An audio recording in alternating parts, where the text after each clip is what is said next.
अस्सलाम वालेकुम बच्चों, क्या हाल है। आज हम आपके लिए जो कहानी लेके आए हैं उसका नाम है सबर का महीना जो आने वाला है। सही समझे बच्चों, रमज़ानुल मुबारक का महीना। तो अपनी कहानी शुरू करते हैं। रमज़ानुल मुबारक की आमद आमद थी। फातिमा का घराना रमज़ान की तैयारियों में मसरूफ़ था। इनके यहाँ रमज़ान में अफ्तारी का बहुत एहतमाम किया जाता था।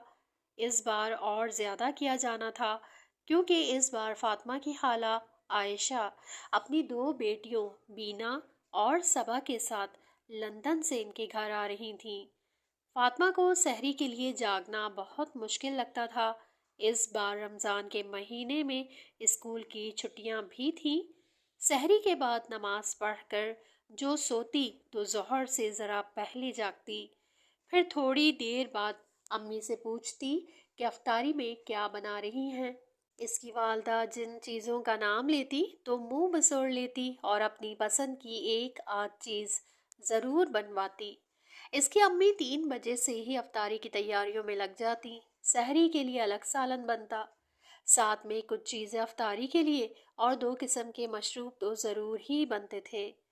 फातिमा अपनी अम्मी की मदद भी ना करवाती और इशा की नमाज पढ़कर टीवी देखने बैठ जाती या फजूल किस्म के गेम शोज से लुत्फ अंदोज होती। फातिमा की खालाजाद बहनों ने इसके ये मामला देखे तो बहुत अफसरदा हुई। आयशा खाला के घर आने के तौर तरीके मुख्तलिफ थे। वो बेजा इसराफ की कायल नहीं थी।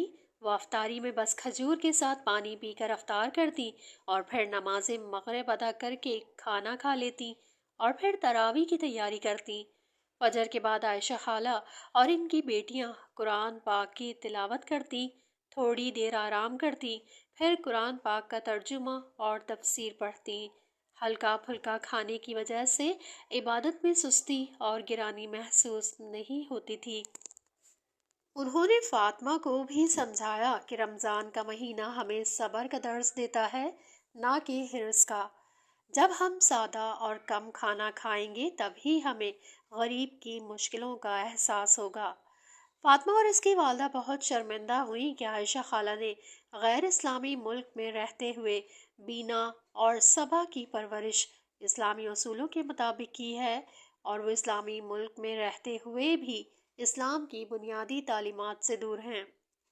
उन्होंने इबादत की रूह को समझा ही नहीं। फातिमा और इसकी अम्मी ईद की खरीदारी आखिरी अशरे में करती थीं, जब बाजार में तिल धरने को जगह भी नहीं होती थी और हर चीज का भाव आसमान से बातें कर रहा होता है।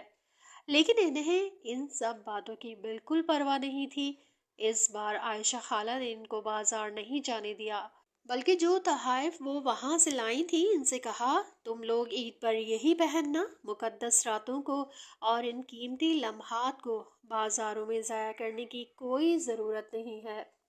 खैरियत से जब रमज़ान ख़त्म हुआ, इस बार ईद पर फातिमा और इसकी अम्मी को अलग ही सुकून महसूस हुआ, क्योंकि इस बार उन्होंने रमज़ानुल मुबारक अलग तरीके से गुजारा था। इस मुबारक महीने से फैज़याब होने की कोशिश भी की। उन्होंने आयशा खाला का दिल से शुक्रिया अदा किया, जिन्होंने इनकी रहनुमाई करके इन्हें अंधेरों से निकाला। कैसी लगी आपको ये कहानी? हमें ज़रूर कमेंट्स में बताइएगा। अल्लाह हाफ़िज़।